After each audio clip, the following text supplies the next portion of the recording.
Everyone, मैं सुरभि आप सभी का स्वागत करती हूँ आपके अपने चैनल मैथ्स विल पर। आई होप आप सभी लोग स्वस्थ हैं और अपनी अपनी तैयारियों में निरंतर लगे हुए हैं। अभी तक हम नंबर सिस्टम के 3 मेजर टॉपिक कंप्लीट कर चुके हैं। यूनिट डिजिट, इकाई अंक, रिमाइंडर्स, शेषफल और कल ही हमने खत्म किया है डिविजिबिलिटी रूल यानी कि विभाज्यता के नियम। साथ ही हम लोगों ने प्रॉपरली उनसे रिलेटेड क्वेश्चंस भी कर लिए हैं। ओके, सो अब आ जाते हैं हम अपने नेक्स्ट टॉपिक पर नंबर सिस्टम के, जो है बार वाले क्वेश्चंस, बार इनटू फ्रैक्शंस, यानी कि इस बार को हम चेंज करेंगे भिन्न में। अब ये कैसे होते हैं, क्या होता है बार वाले नंबर्स, कौन से होते हैं, थोड़ा सा जान लेते हैं। 0.5 बार, इसका क्या मतलब है? इसका मतलब है वो डेसिमल वाले नंबर जो रिपीटिंग एंड नॉन टर्मिनेटिंग है, यानी कि जो अंतहीन है और एक ही नंबर रिपीट हो रहा है। ठीक है, उसी सेम संख्या की पुनरावृत्ति हो रही है और वो अंतहीन है। अब इसका क्या मतलब है? हमसे कहा है कि इस नंबर को आप फ्रैक्शन में चेंज कर दीजिए, भिन्न में चेंज कर दीजिए। वो कैसे होगा? एक चीज देखो, अभी तक अगर मैं आपसे कह रही थी कि इस नंबर को, सिर्फ इस नंबर को अगर आपको भिन्न में चेंज करना हो तो आप क्या करते हैं? आप इस नंबर को न्यूमरेटर में एज इट इज लिखते हैं और फिर देखते हैं कि इस दशमलव के बाद कितने डिजिट हैं। जितने डिजिट है उतने नीचे जीरो लगा देते हैं और फिर इसे सिंप्लीफाई कर लेते हैं, जो कट रहा है उसे रिड्यूस कर देते हैं और आंसर आपका आ जाता है कुछ इस तरीके से, और यही आपका भिन्न हो जाता है।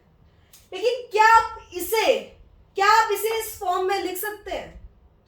नहीं लिख सकते, नहीं लिख सकते। आप खुद ट्राई करके देखिए।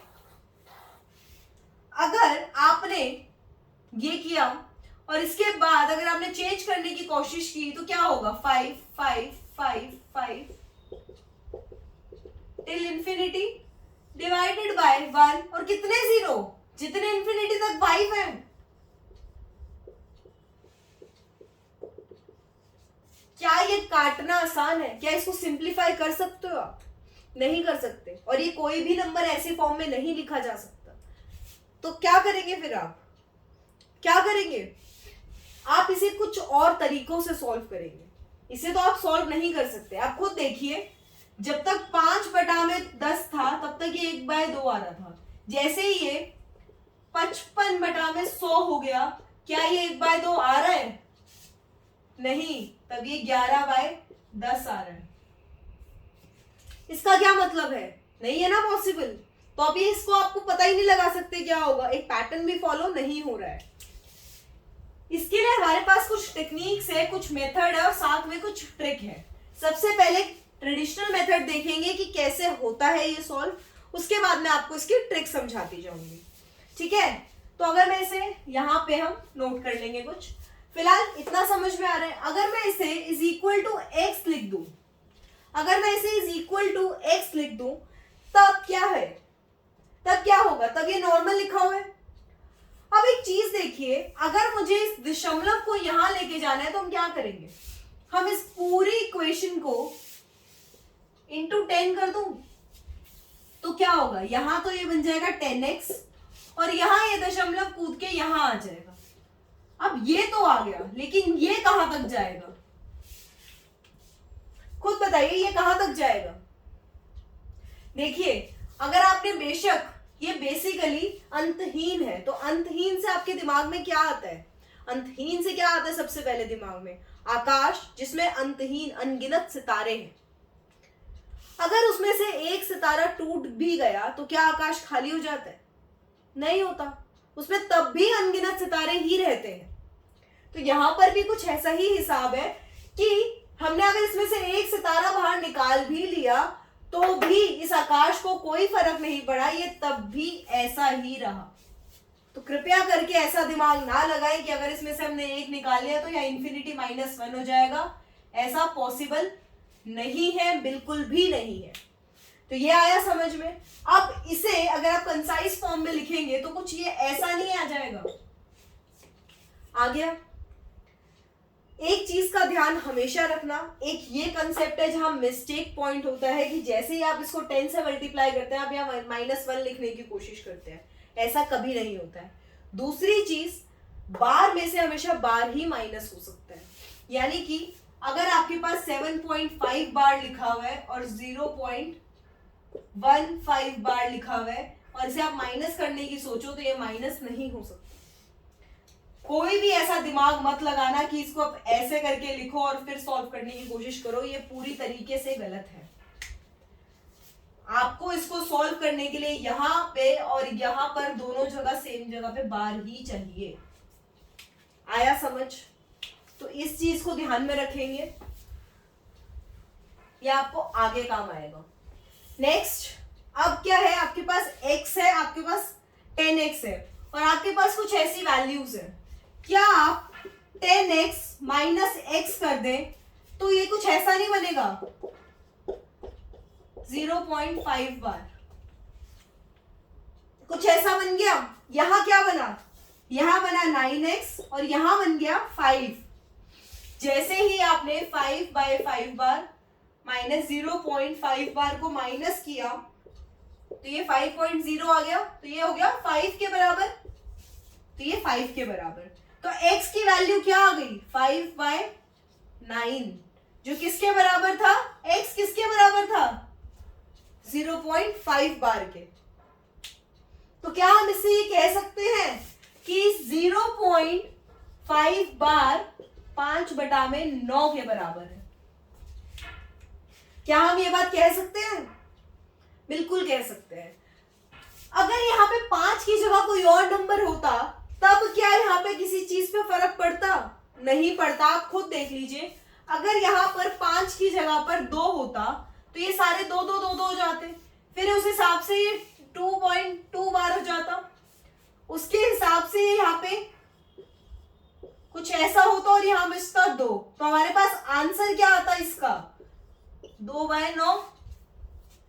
इसका मतलब हमारा जो नंबर है वो इस पर डिपेंड नहीं करता कि यहाँ डिजिट कौन सा है। समझ में आई इतनी सी बात? तो इसके हिसाब से अगर आपका कोई भी नंबर इस फॉर्म में है तो वो इसकी वैल्यू ले लेगा। कुछ और चीजें देखते हैं आगे और बेटर क्लियरेंस मिलेगी आपको। जैसे कि अब एक दूसरा क्वेश्चन देखते हैं।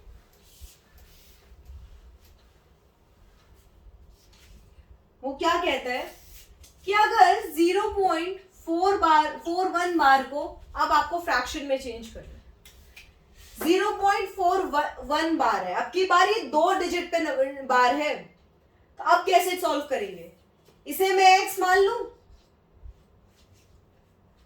अब अगर मुझे ये चाहिए तो ये किस तरीके से है, पहले देखिए 41 41 41 41। एक चीज बताओ, अगर मैं इसे 10 से मल्टीप्लाई करती हूं, तो ये 4.14 14 कुछ ऐसा बनेगा, ये 41। एक चीज देखो, अब आपके पास ये क्वेश्चन ही चेंज हो गया, ऐसा नहीं कर सकते आप। तो इसके बाद आप क्या करेंगे, आप इसे सीधा 100 से मल्टीप्लाई करेंगे ताकि आपके 2 डिजिट बाहर आए और आपका ये बार वाला नंबर सेम रहे। तो यहां हम क्या मल्टीप्लाई करेंगे 100 से, और ये हो जाएगा 41.41 बार, 41.41 बार। अब यहां देखिएगा आप ध्यान से कि इसको मैं 100x माइनस x करती हूं तो ये कुछ वैसा हो रहा है, फिर से 41.41 बार माइनस 0.41 बार, तो ये आ गया 41 और इधर बन गया 99, तो इसका आंसर आ गया 41/99। क्या ये समझ में आया हमने क्या किया? हमारे पास 41 है यहाँ पर, तो हम इसको 1414 में चेंज नहीं कर सकते, हमें दोनों डिजिट ही निकाल के लाने पड़ेंगे बाहर। तो जो भी आपके बार के अंदर है वो एज इट इज डिजिट बाहर आएंगे। आ गए? तो उसके हिसाब से अब आपने देख लिया कि 0.41 की वैल्यू क्या है, 41/99। अब इधर देख लीजिए, यहां पे मैंने कुछ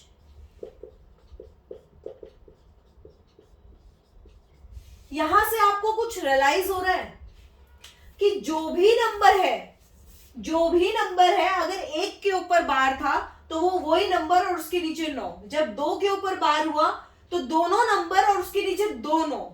इसका मतलब अगर मैं कोई तीसरा नंबर कुछ ऐसा ले लूं तो वो क्या हो जाएगा 315/999। और अगर मैं कोई 4 डिजिट के नंबर ले लूं, 5 डिजिट के ले लूं, तो वो क्या हो जाएंगे 41467/99999। इसको आप जनरलाइज फॉर्म में शॉर्ट ट्रिक पे कैसे लिख सकते हैं, लिख लीजिए अपनी नोटबुक में। इसके नोट्स बहुत इंपॉर्टेंट हैं, कृपया करके जरूर बनाइएगा क्योंकि ये टॉपिक एक ही बार में याद होता है।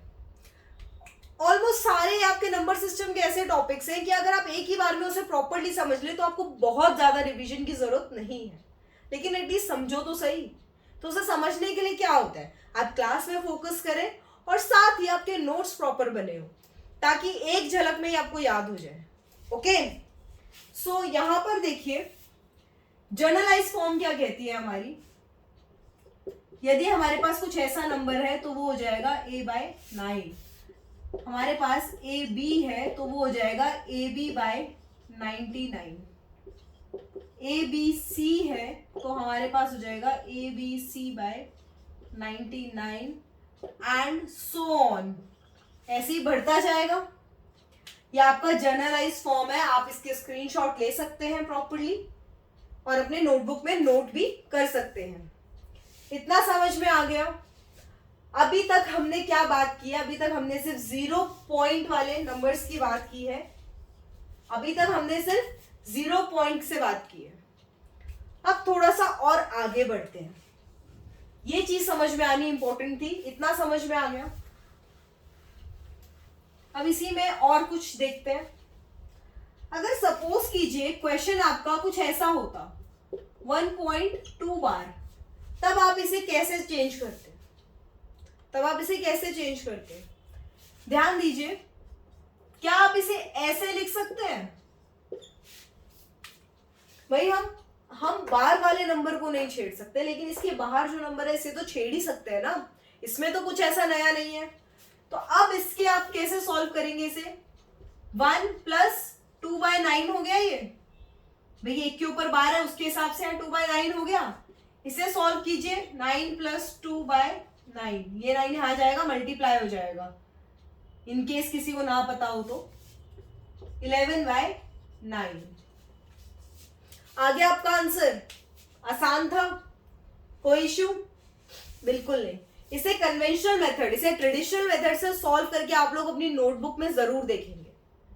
फिलहाल मैं आपको सिर्फ एक चीज बता रही हूं कि आपको ये ट्रिक से सॉल्व करना मैंने आपको इसलिए सिखा दिया ताकि क्योंकि आपको पेपर में तो वैसे ही सॉल्व करना है, तो आपको प्रैक्टिस भी वैसी ही होनी चाहिए। लेकिन ट्रेडिशनल मेथड जब आता है ना तो उसके बाद आप ट्रिक आराम से समझ पाते हैं। इसीलिए आपको ट्रेडिशनल मेथड सीखना बहुत जरूरी है, क्योंकि ट्रिक हमेशा ट्रेडिशनल मेथड से ही डिराइव की जाती है। ओके, सो ये समझ में आया। अब उसी तरह से एक क्वेश्चन और देखिए। सपोज कीजिए यहां पे आपको मैंने 0.13 दे दिया, इसकी जगह 2 ले लीजिए। इसे कैसे लिखेंगे? 2 + 0.13 बार, तो ये क्या हो जाएगा 2 + 1399। अब आप इसे सॉल्व करेंगे तो ये आ जाएगा 198 + 13/99। ये कितना हो गया 11 और ये 2/99 और यही आपका आंसर है। आसान था, कितनी देर में सॉल्व हुआ? अगर आपको ये ट्रिक ना पता होती और आप इसको कन्वेंशनल मेथड से सॉल्व करने की कोशिश करते, या फिर अगर आपको कंसेप्ट ना पता होता, तो आपका ये क्वेश्चन कम से कम 5 से 10 मिनट खा जाता। लेकिन अभी फिलहाल हमने आपके सामने विदिन ½ मिनट ये सॉल्व कर दिया, किया ना? तो आसान था, कोई बहुत ज्यादा टफ तो कुछ भी नहीं था। सिर्फ ट्रिक एक बार समझ आनी चाहिए, तो ये आपको समझ आ गई। ओके, अब नेक्स्ट पर आते हैं। नेक्स्ट टाइप के क्वेश्चन पे जाने से पहले ये जो हमने अभी किए हैं इनको भी थोड़ा सा और समझेंगे। देखो, इनकी एक और ट्रिक भी है, लेकिन वो फिलहाल हम इसके बाद समझेंगे। तो अभी हम नेक्स्ट टाइप के क्वेश्चन पे आते हैं। वो क्या कहते हैं, सपोज कीजिए आपके पास अभी तक आपके पास जीरो के बाद सीधा सीधा आपके पास बार आ रहा था, तो आप सॉल्व कर पा रहे थे, यहां तक कि आपके डेसिमल के बाद जस्ट बाद आपके बार ही था, है ना। तो आपके पास कुछ इस तरीके के नंबर थे। लेकिन अगर आपके पास ऐसा नंबर हो कुछ 4.12 और सिर्फ 2 पे बार हो, तब आप क्या करेंगे, तब आप क्या करेंगे, या इसको 4 ना लेके 0 ले लेते हैं और इजी हो जाएगा समझना। तब आप क्या करेंगे, तब आप कन्वेंशनल मेथड पहले समझेंगे कि क्या हो रहा है, फिर उसको हम ट्रिक में चेंज कर देंगे। तो ये है, जब आपने इसको 10x किया तो आपने देखा आपके पास आ गया 1.2 बार।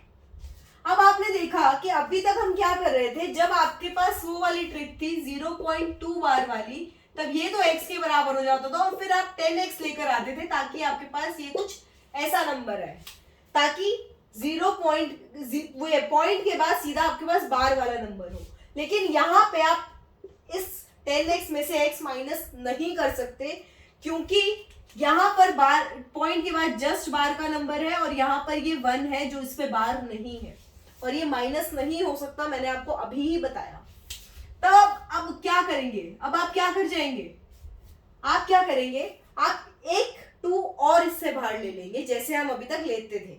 तो वो कैसे होगा, एक और बार इसको 10 से मल्टीप्लाई करेंगे तो ये बन जाएगा 100x और ये हो जाएगा 12.2 बार। आया समझ। अब आप इन दोनों को माइनस कर सकते हैं क्योंकि सीधा पॉइंट के बाद बार वाला नंबर है। तो जब आपने इसे सॉल्व किया तो आपके पास आया 100x माइनस 10x और ये आ गया 12.2 बार माइनस 1.2 बार। ये हो गया आपका 90x और ये हो गया आपका 11। तो x की वैल्यू आ गई 11/90। ध्यान से समझिए क्या हुआ 11/90। जब आपने अभी पिछले क्वेश्चन में एक चीज देखी, जब आपके पास ये 1.2 बार था तो इसकी वैल्यू आई थी 11/9। लेकिन जब ये 0.122 बार हो गया तब इसकी वैल्यू आई 11/90। इसका क्या मतलब है, क्या मतलब है इसका, इसमें भी इसका मतलब डिजिट तो ऑलमोस्ट सेम है लेकिन ये 0 आ रहा है। इस 0 की क्या इशू है वो देख लीजिए। अगर पॉइंट के बाद एक ऐसा नंबर है जिसपे बार नहीं है तो जितने ऐसे नंबर हैं उतने वहां 0 आ जाते हैं, उतने वहां 0 आ जाते हैं। एक और एग्जांपल से और अच्छे से क्लियर होगा, समझिएगा, इसे नोट कर लीजिए।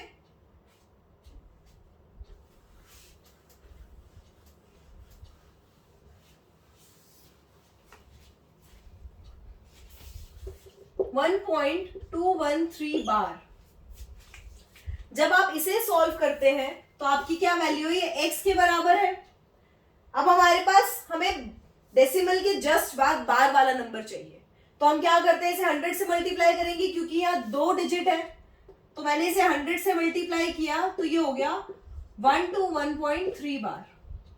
और हमने देखा कि अभी हम इसको इसमें से माइनस नहीं कर सकते, इसका मतलब हमें यहां से एक 3 भी बार लाना पड़ेगा। तो मैंने इसे 1000 से मल्टीप्लाई किया 1213.3 बार आ गया।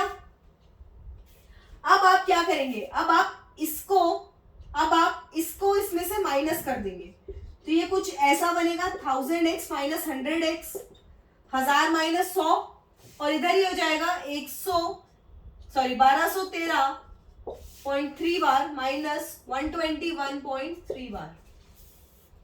जब आप इसे सॉल्व करेंगे तो यहां देखेंगे आप, यहां बनेगा 900x और यहां बनेगा आपके पास, ये बार तो पूरा चला गया, यहां बनेगा 2, यहां बनेगा 1092 बाय, तो x की वैल्यू क्या आ गई 1092 बाय 900। देखिए फिर से वही हुआ, एक नंबर के ऊपर बार था तो 1 9 तो आ गया, और जो 2 नंबर के ऊपर बार नहीं था उसके हिस्से के 2 0 आ गए। तो आपको डिनोमिनेटर तो कंफर्म हो गया कि आपका वो किस हिसाब से आएगा, वो इस हिसाब से आएगा कि जितने नंबर पे बार होता है उतने हमारे 9 आते हैं, और अगर डेसिमल और बार के बीच में जितने नंबर होते हैं उतने आपके पास 0 आ जाते हैं। ये आया समझ? इसका क्या मतलब है, इसकी भी सिंपल ट्रिक समझ लीजिए, नोट कर लीजिए इस क्वेश्चन को। अभी मैं सिर्फ डिनोमिनेटर की बात कर रही हूं कि अगर डिनोमिनेटर क्या आएगा, अभी मैं न्यूमरेटर की बात नहीं कर रही हूं।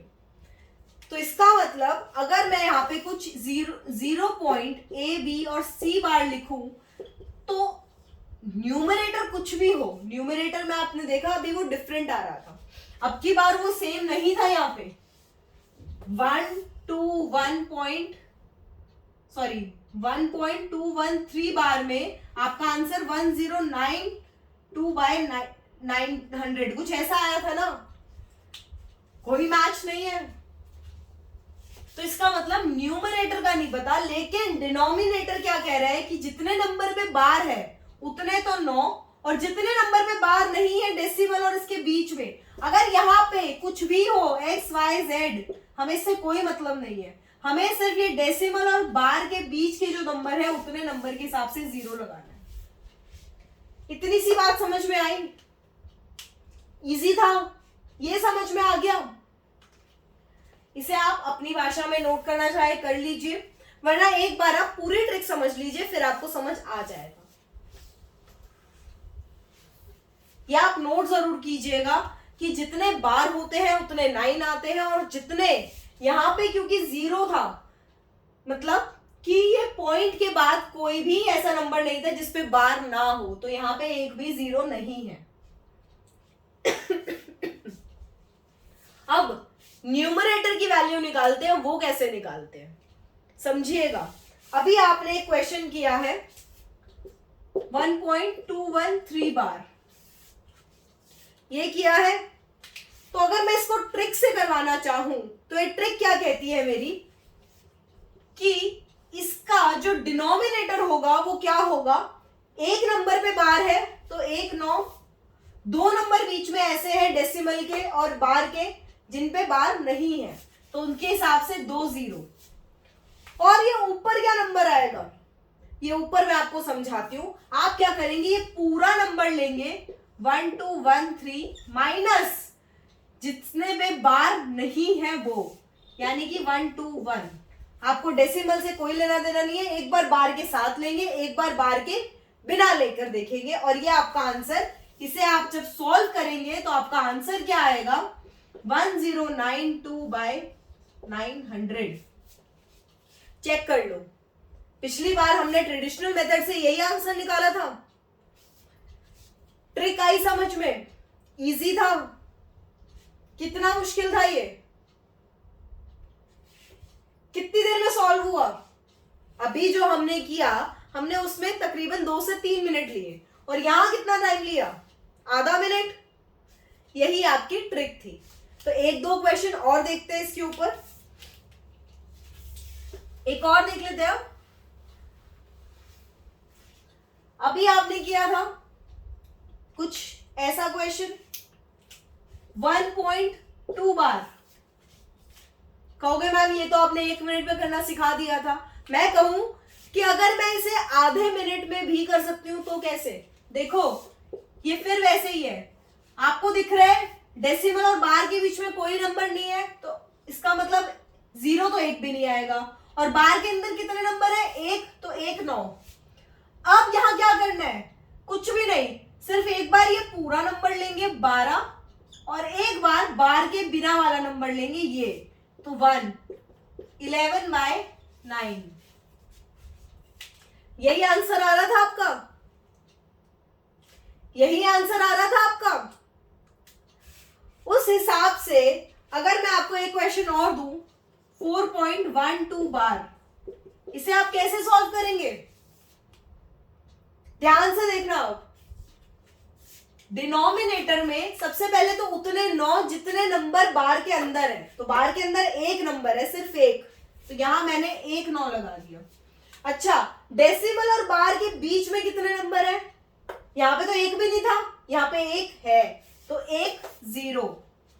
अब पूरा नंबर, ये जो पूरा नंबर है 412, इसे एज इट इज लिखेंगे 412 माइनस ये जो नंबर है जिसपे बार नहीं आया 41, तो यहां आ जाएगा 41। और अब आप इसे आराम से माइनस कीजिए, क्या आंसर आ रहा है आपका 1391/90। नहीं सॉरी, यही आ रहा है ना, हाँ 371/90 आया समझ।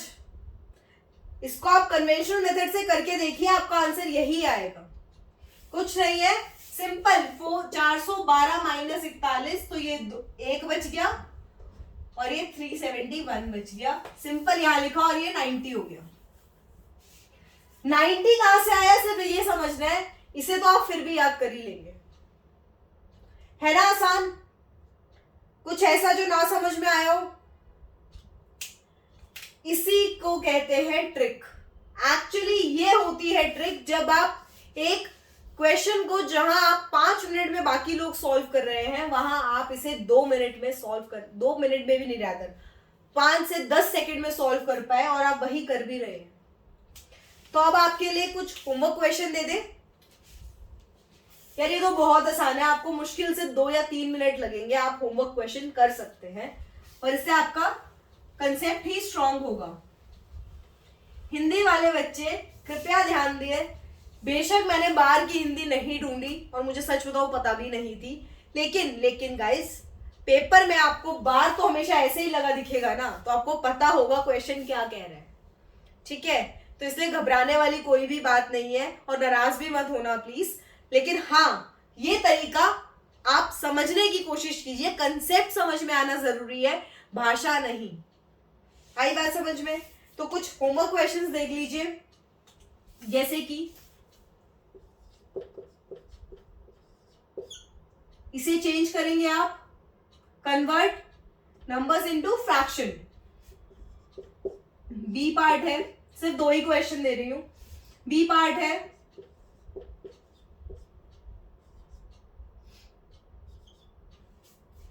बस इतना है, इसे सॉल्व कीजिएगा और कल मिलेंगे आपके साथ सेम टाइम पे। रोज शाम को 6 बजे आपकी क्लास होती है।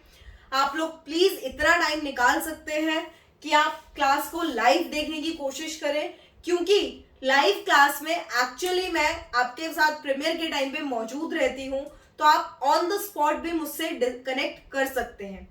साथ ही गाइस, अगर आप लोगों को ये क्लास पसंद आई हो, ये ट्रिक्स पसंद आए हो, तो प्लीज लाइक कीजिए, सब्सक्राइब कीजिए और शेयर कीजिए अपने दोस्तों तक। अगर किसी की हेल्प भी हो रही है तो बहुत अच्छी बात है, वरना तो ये आपका सिर्फ एक सब्सक्रिप्शन में मेरे लिए मोटिवेशन का बहुत बड़ा रीजन बन जाता है और मुझे आगे और बेटर करने के लिए हेल्प करता है।